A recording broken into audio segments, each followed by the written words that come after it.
16वें दिन शुभ मुहूर्त की घड़ी आई तो राजा भोज सिंहासन पर बैठने की लालसा से फिर राज दरबार में पहुंचे, लेकिन जैसे ही उन्होंने सिंहासन की ओर कदम बढ़ाया, एकाएक सिंहासन से प्रकट होकर सत्यवती नाम की पुतली ने उसका रास्ता रोकते हुए कहा, ठहरो राजा भोज, पहले मुझसे राजा भोज की एक कथा सुन लो, फिर निर्णय करना कि तुम में वैसा गुण है, जैसा हमारे स्वामी विक्रमादित्य में था।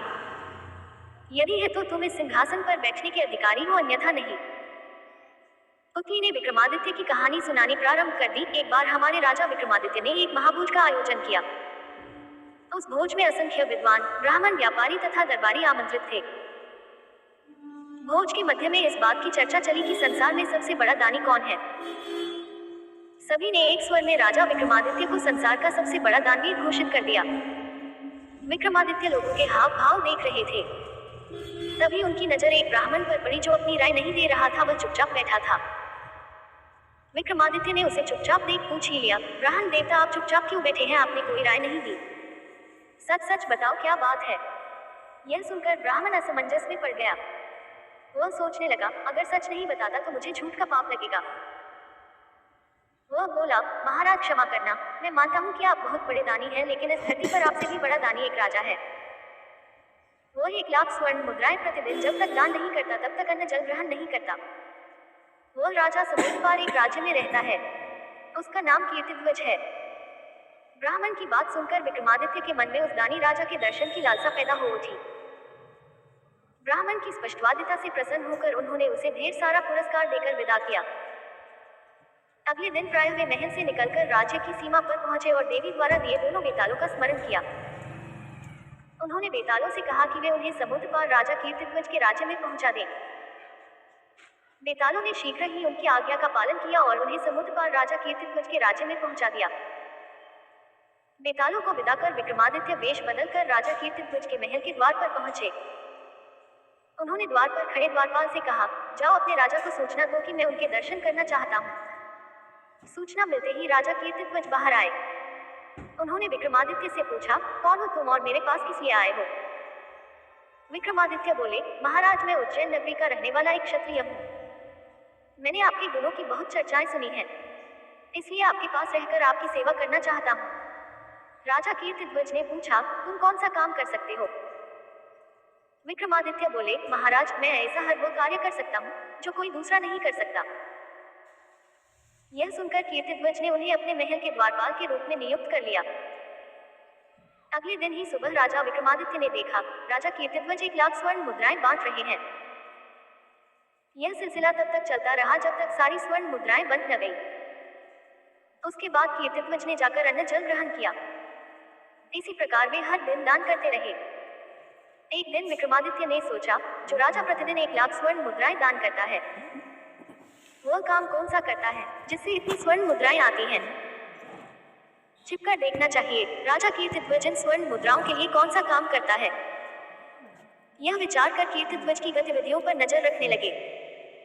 एक दिन विक्रमादित्य कीर्तिध्वज की गतिविधि का पता लगाने के लिए उनके महल में पिछवाड़े छिप गए। तभी उन्होंने देखा कि कीर्तिध्वज अपने महल से निकलकर कहीं जा रहा है। विक्रमादित्य चुपचाप उनके पीछे पीछे चलने लगे। चलते चलते कीर्तिध्वज वन में एक देवी के मंदिर में जा पहुंचा। मंदिर में आग पर एक बहुत बड़ा कड़ाहा चढ़ा हुआ था, उसमें तेल खौल रहा था। उसने पहले देवी की पूजा की, फिर उस कड़ाहे के खौलते तेल में कूद गया। उसका शरीर जल भून गया। मंदिर के खंभे की ओर से विक्रमादित्य यह सारा दृश्य देख रहे थे। तभी 64 योगिनियां वहां प्रकट हो गई। उन्होंने उसका जला भुना शरीर कड़ाह से बाहर निकाला और उसका मांस खाने लगी। जब वे तृप्त होकर चली गई तो देवी ने वहां प्रकट होकर उसके कंकाल पर अमृत की बूंदें छिड़की। अमृत बूंदें छिड़कते ही वह जीवित होकर उठ बैठा। उसका शरीर फिर से पहले जैसा हो गया। उसने बड़ा आदर से देवी को प्रणाम किया। देवी ने उसे 1,00,000 स्वर्ण मुद्राएं प्रदान कर दी। राजा कीर्तिध्वज प्रसन्न मन से वहां से वापस लौट आया। कीर्तिध्वज के जाने के बाद विक्रमादित्य भी जाकर उस कड़ाह में कूद गए। पहले की तरह फिर योगिनियां आई और मांस खाकर चली गई। देवी ने फिर प्रकट होकर अमृत छिड़का और विक्रमादित्य को 1,00,000 स्वर्ण मुद्राएं प्रदान की, लेकिन 1,00,000 स्वर्ण मुद्राएं पाने पर वे वहां से नहीं गए और बार बार कड़ाहे में कूदने लगे और हर बार देवी से 1,00,000 स्वर्ण मुद्राएं पाने लगे। यह देखकर देवी विक्रमादित्य पर प्रसन्न होकर बोली, वत्स, मैं तुम्हारे त्याग और साहस से बहुत प्रसन्न हूँ। तुम अपनी इच्छानुसार मुझसे कुछ भी मांग सकते हो। बोलो क्या चाहिए तुम्हें। विक्रमादित्य ने कहा, देवी माँ, यदि आप मुझ पर प्रसन्न हैं तो दया करके मुझे वह थैली दे दीजिए जिसमें से आप हर बार 1 लाख स्वर्ण मुद्राएं निकालती हैं। देवी ने वह थैली विक्रमादित्य को दे दी। विक्रमादित्य को दे दी। विक्रमादित्य देवी द्वारा दी गई वह थैली लेकर वापस लौट आए। विक्रमादित्य के जाते ही वहां से वह मंदिर और देवी की प्रतिमा लुप्त हो गई। अब वहां कुछ भी नहीं था। अगले दिन जब वापस कीर्तिध्वज उस स्थान पर गया तो उसे यह देखकर बड़ा आश्चर्य हुआ। वह निराश होकर अपने महल में लौट आए और अन्न जल त्याग दिया। कई दिन इसी तरह से गुजर गए और जब राजा कीर्तिध्वज की हालत बिगड़ने लगी तो विक्रमादित्य उनके पास गए। उन्होंने राजा से कहा, महाराज, आपको कौन सा दैख है?